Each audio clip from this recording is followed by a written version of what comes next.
하나님께서 크신 은혜를 주셔서 이스라엘을 잘 다녀왔습니다. 저는 개인적으로 20년 전에 성지순례라는 이름으로 이스라엘을 다녀왔는데 그때는 일반적인 성지순례였습니다. 요즘도 그렇지만은 보통의 성지순례 코스는 기념교회를 방문하는 수준입니다. 기념교회는 예수님이 돌아가신 지 300년이 지난 후인 비잔틴 시대 초기에 세워진 것입니다. 그러다가 십자군 시대 이후에 기념교회를 방문하는 성지순례로 발전되어서 오늘에 이르게 된 것입니다.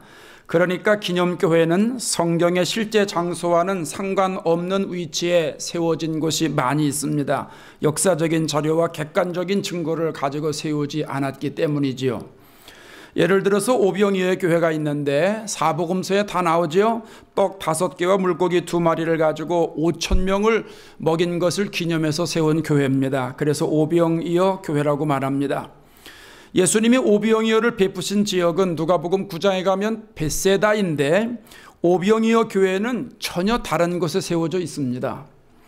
저희가 벳세다를 방문해 보니까 거기는 구릉지대입니다. 산 언덕입니다.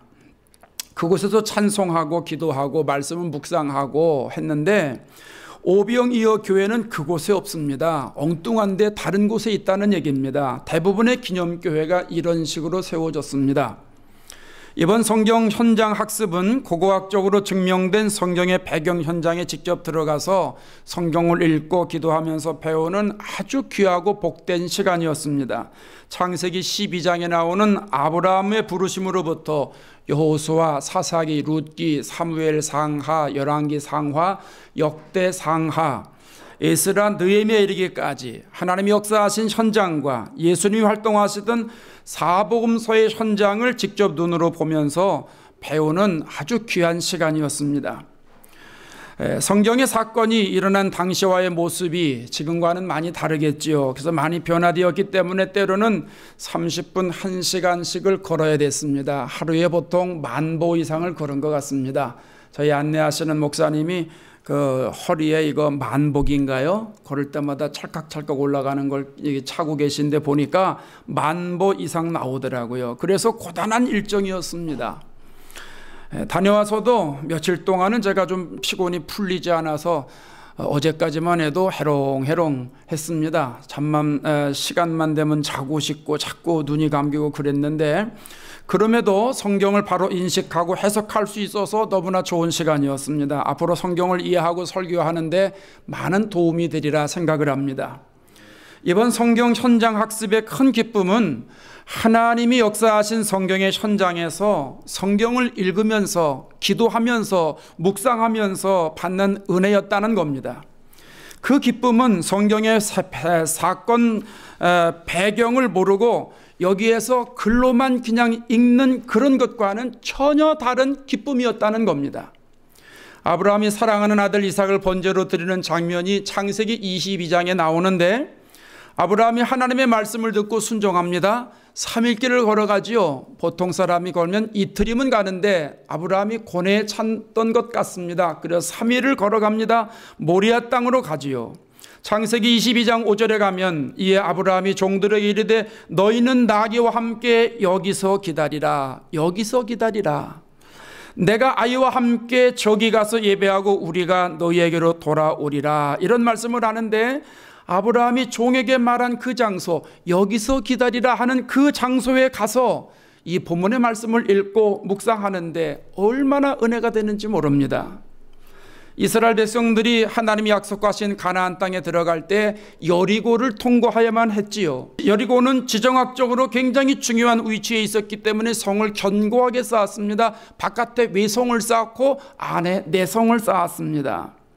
그곳에서 여호수아 6장 3절 이하에 기록된 하나님의 말씀을 읽으면서 듣는 것입니다. 너희 모든 군사는 그 성을 둘러 성 주위를 매일 한 바퀴씩 돌되 엿새 동안을 그리하라. 제사장 7은 7 양각 나팔을 잡고 언약궤 앞에서 나아갈 것이요 7째 날에는 그 성을 7번 돌며 그 제사장들은 나팔을 불 것이요 하는 말씀 있지요. 이스라엘 백성들이 자신의 생각을 내세우지 않고 하나님의 생각대로 성을 한 바퀴씩 돕니다. 마지막 날 7바퀴를 돕니다. 그리고 나팔을 붑니다. 함성을 외치죠. 그 함성이 귀에 들리는 듯 싶었습니다. 3일 동안 갈릴리에서 있었는데 얼마나 흥분되는지 모릅니다. 갈릴리는 예수님의 복음 사역이 주로 이루어진 곳입니다. 예수님이 제자들을 부르시고 병자들을 고치시고 심령을 불쌍히 여기시고 오비영이의 기적을 베푸시고 물 위를 걸으셨던 현장입니다. 그곳에서 우리 주님이 3년 동안 영혼을 구원하는 그때 모습을 그려봅니다. 주님이 천국 복음을 들고 다니셨던 길을 내가 밟는다고 생각을 하니까 너무너무 눈물이 나는 겁니다. 배를 타면서 바다에 빠진 베드로의 손을 잡아 이끄시는 모습을 그려봅니다. 사랑이 많으신 주님의 모습이 눈에 들어오는 듯합니다.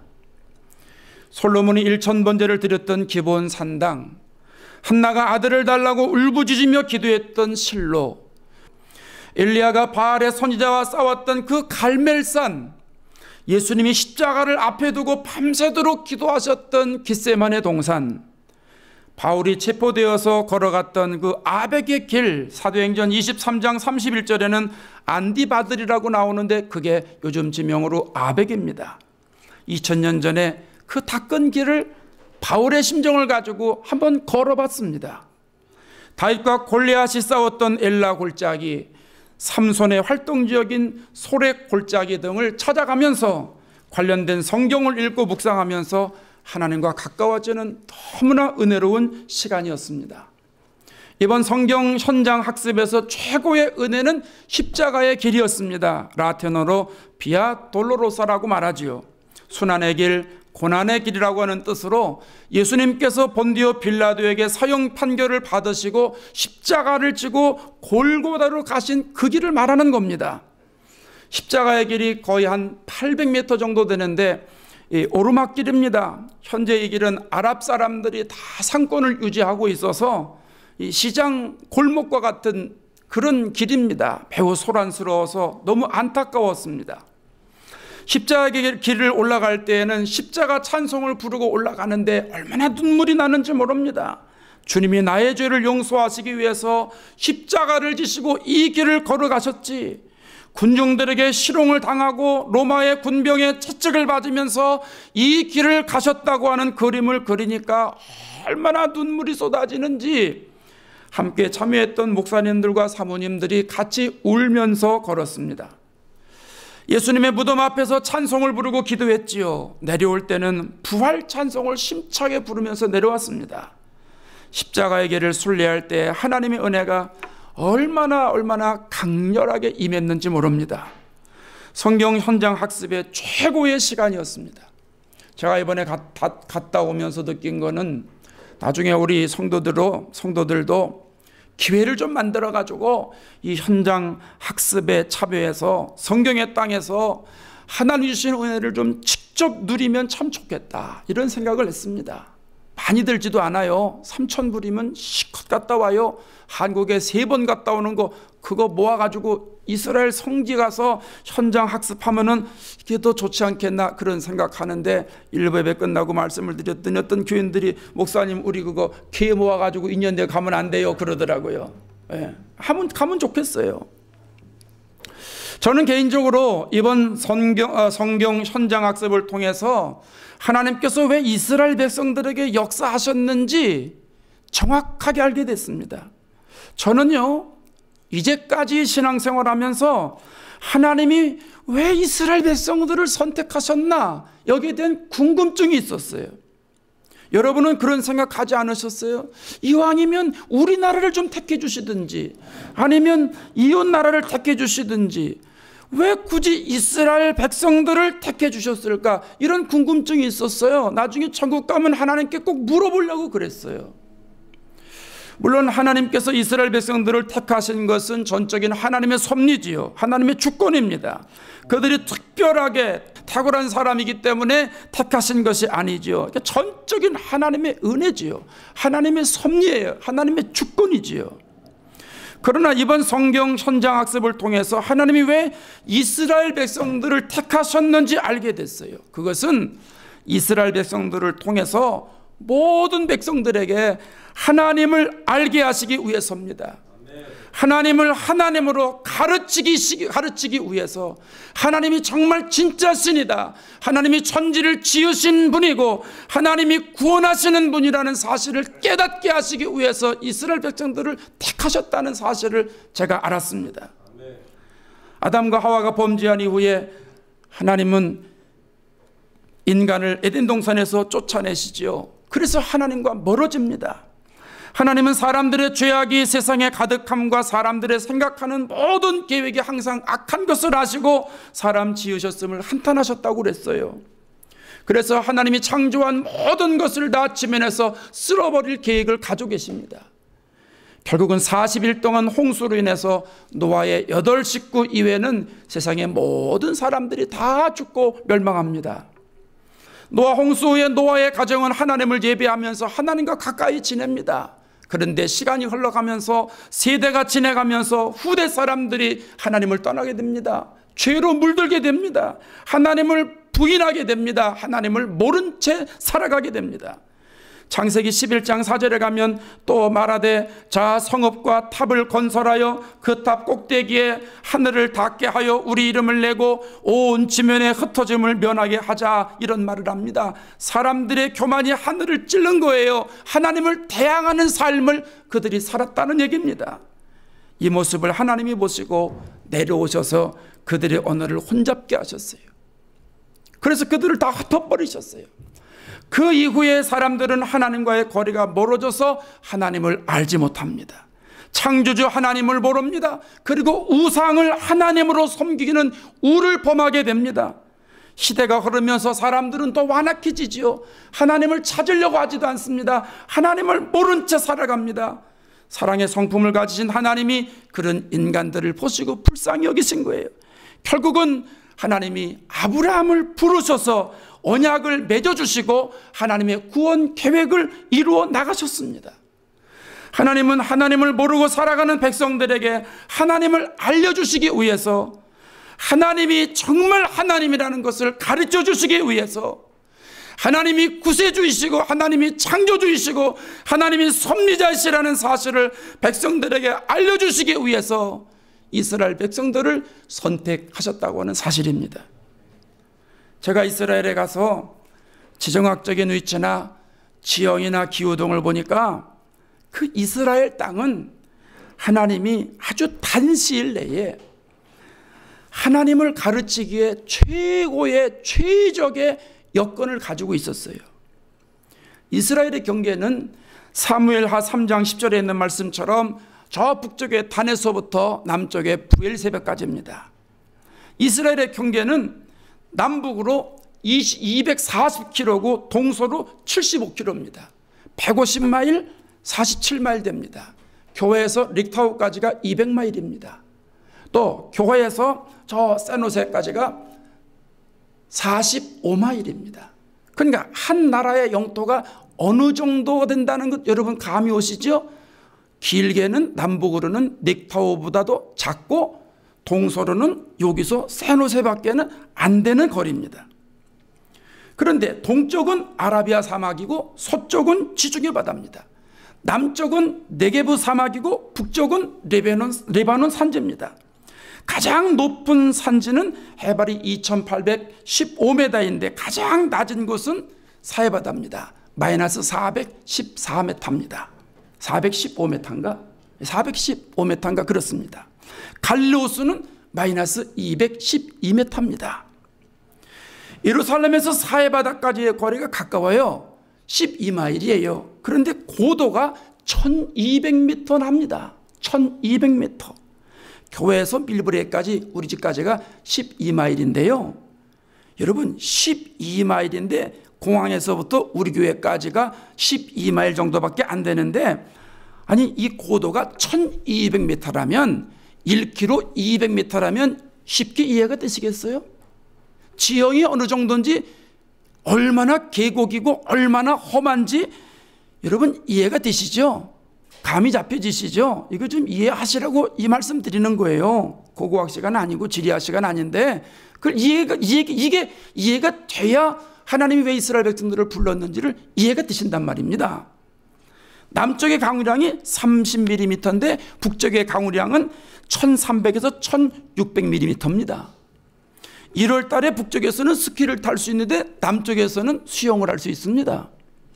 우리 일행이 북쪽에 가니까 비가 왔어요. 남쪽에 갔는데 너무 더운 거예요. 제 얼굴 탔잖아요. 그래서 이렇게 그 날씨 무시하고 모르고 갔기 때문에 그렇죠. 이렇게 탔어요. 많이 탔잖아요. 예루살렘은 800m 고지에 있는데요. 그 감람산 위에 올라가면 동쪽과 서쪽이 너무 달라요. 너무 달라요. 동쪽은 유대 광야입니다. 사람이 살 수가 없는 사막으로 계속 이어지고 있어요. 서쪽은 나무들이 울창해요. 성경에 나오는 감람나무, 포도나무, 무화과나무, 상수리 나무들이 즐비합니다. 또 계절이 바뀔 때는 아라비아 사막에서 모래바람이 불어옵니다. 그걸 동풍이라고 그럽니다. 성경에도 동풍이라고 하는 표현이 많이 나옵니다. 이 동풍이 불면 유대 광야에 났던 식물들이 하루 만에 다 말라 죽습니다.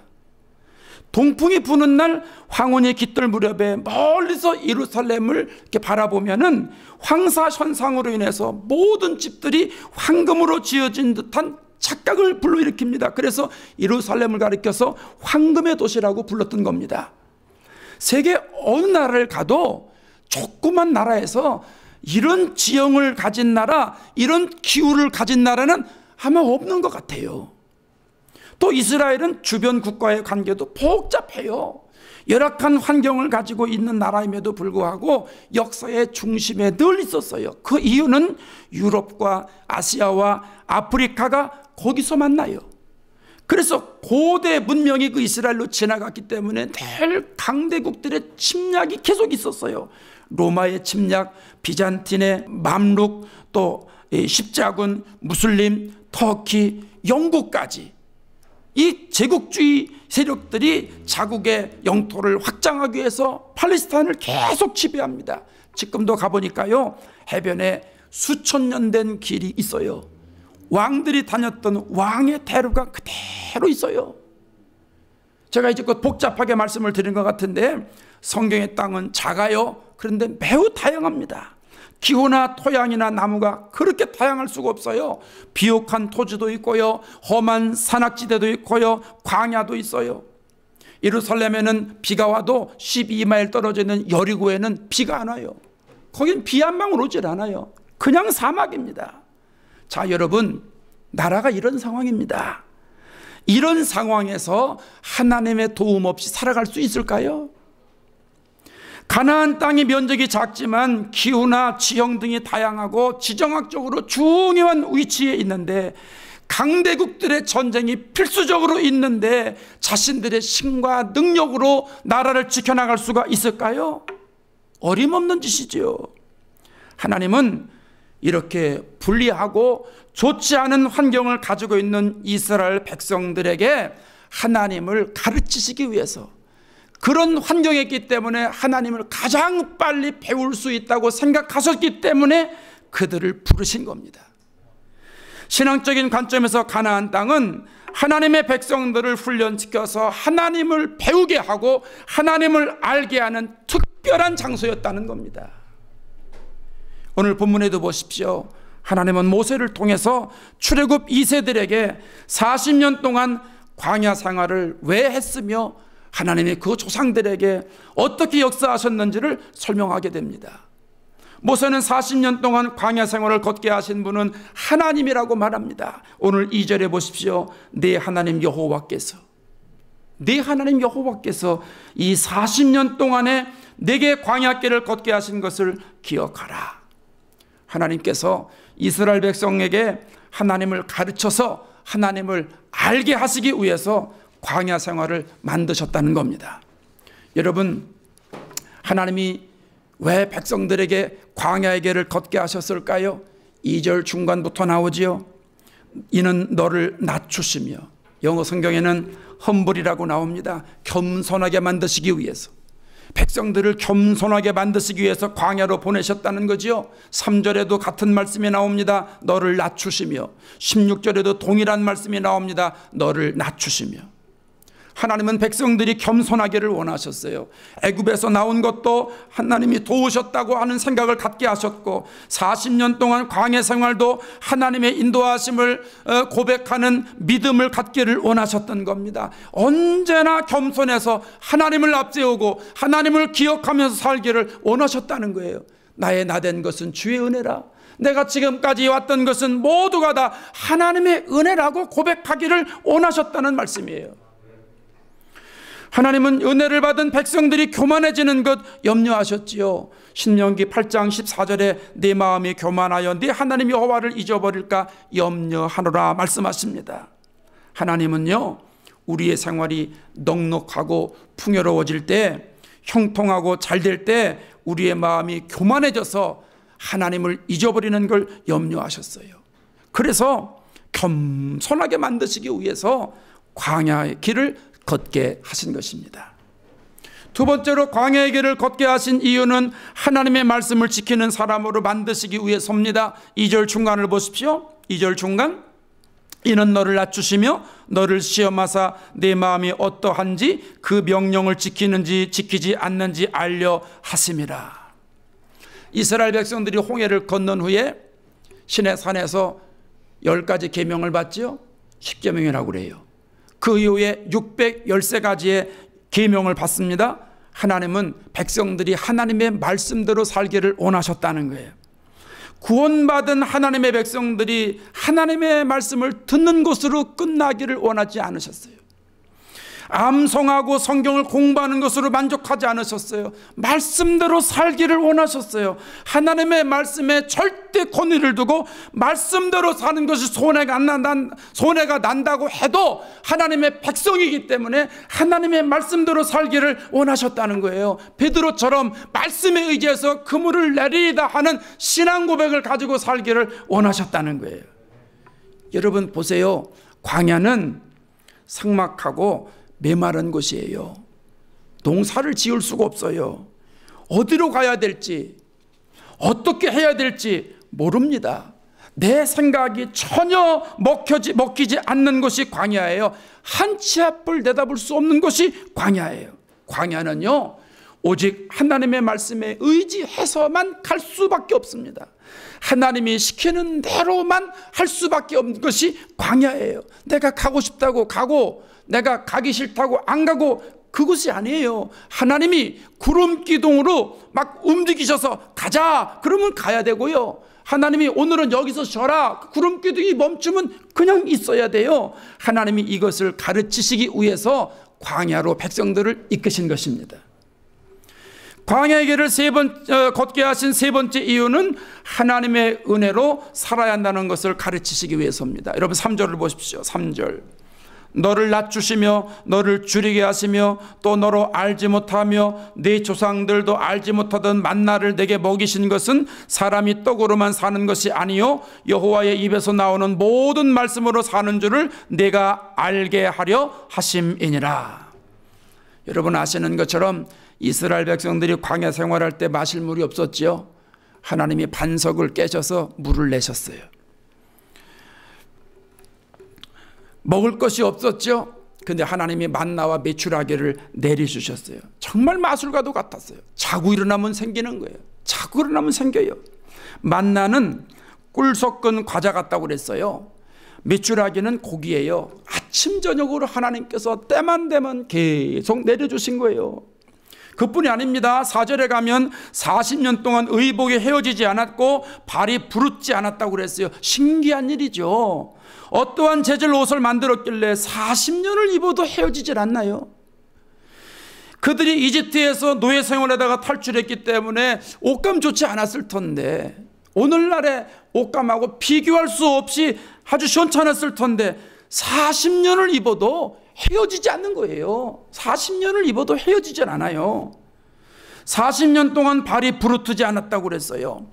이스라엘 갔는데 어떤 사모님이 거기에서 신발을 신으려고 운동화를 사오셨어요. 근데 하루를 딱 신고 나갔다 오시더니 안 신겠대요.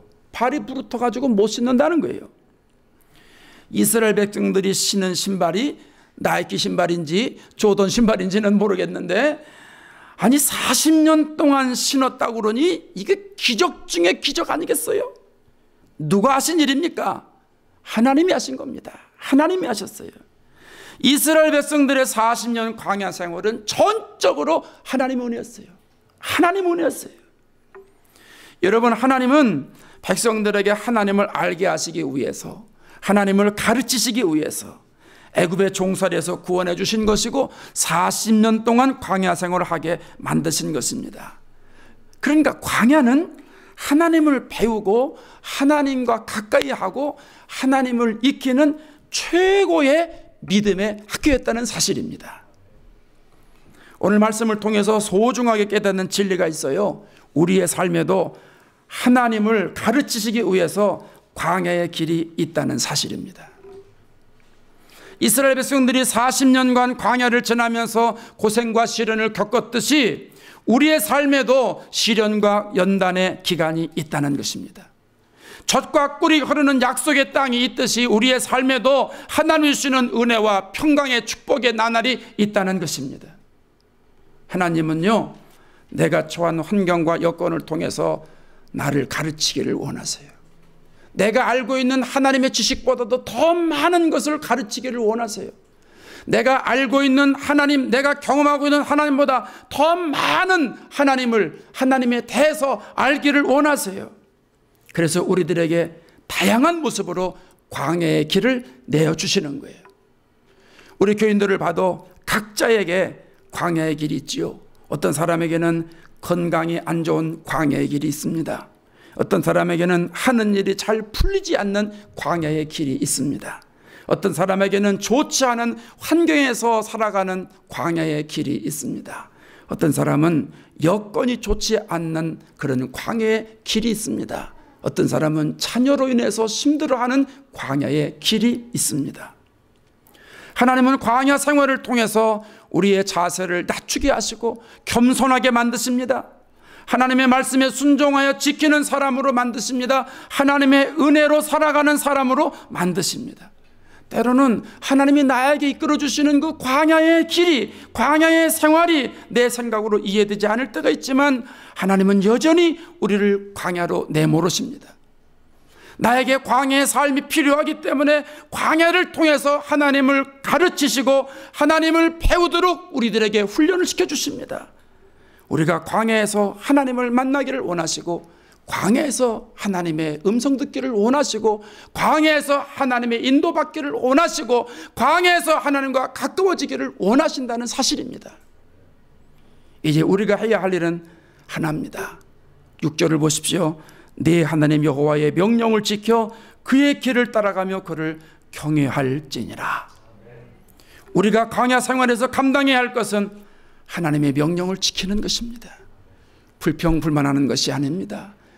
다른 사람과 비교하는 것이 아닙니다. 하나님의 말씀을 따라서 살아가는 것입니다. 여호수아처럼 오직 나와 내 집은 여호와만 섬기겠노라 선포하는 것입니다. 여러분, 하나님께서 광야로 내모실 때에 하나님을 배우실 수 있기를 바랍니다. 하나님을 알게 되실 수 있기를 바랍니다. 하나님을 배우고 아는 것은 지식적인 것이 아니죠. 귀로 듣는 게 아니죠. 경험적으로 아는 거예요. 성경에서 하나님을 안다고 하는 건 체험적으로 아는 거예요.